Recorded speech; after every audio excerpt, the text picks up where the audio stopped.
بسم الله الرحمن الرحيم. تبارك الذي بيده الملك وهو على كل شيء قدير، الذي خلق الموت والحياة ليبلوكم أيكم أحسن عملا وهو العزيز الغفور، الذي خلق 7 سماوات طباقا ما ترى في خلق الرحمن من تفاوت، فارجع البصر هل ترى من فتور، ثم ارجع البصر كرتين ينقلب إليك البصر خاسئا وهو حسير. ولقد زينا السماء الدنيا بمصابيح وجعلناها رجوما للشياطين وأعتدنا لهم عذاب السعير.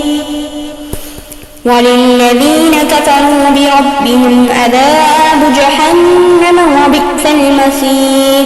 إذا ألقوا فيها سمعوا لها شهيقا وهي تفور تكاد تميز من الغيظ، كلما ألقي فيها فوج سألهم خزنتها ألم يأتكم نذير، قالوا بلى قد جاءنا نذير وكذبنا وقلنا ما نزل الله من شيء إن أنتم إلا في ضلال كبير. وقالوا لو كنا نسمع أو نعقل ما كنا في أصحاب السعير، فاعترفوا بذنبهم فتحقا لأصحاب السعير. إن الذين يخشون ربهم بالغيب لهم مغفرة وأجر كبير. وأسروا قولكم أو اجهروا به إنه عليم بذات الصدور، ألا يعلم ما خلق وهو اللطيف الخبير.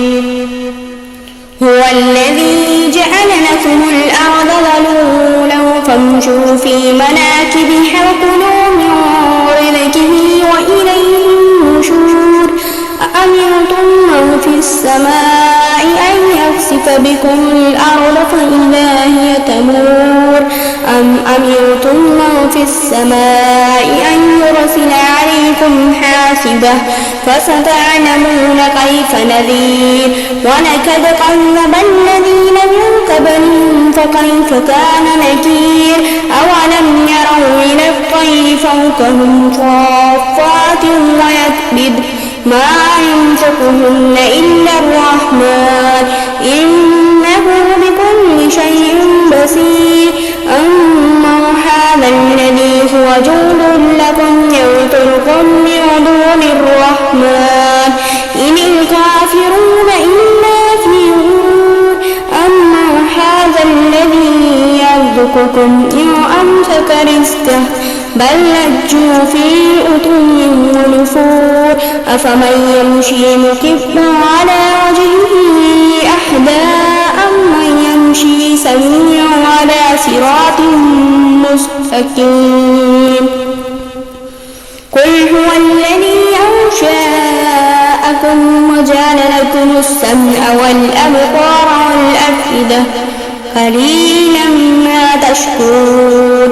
قل هو الذي ذرأكم في الأرض وإليه تحشرون.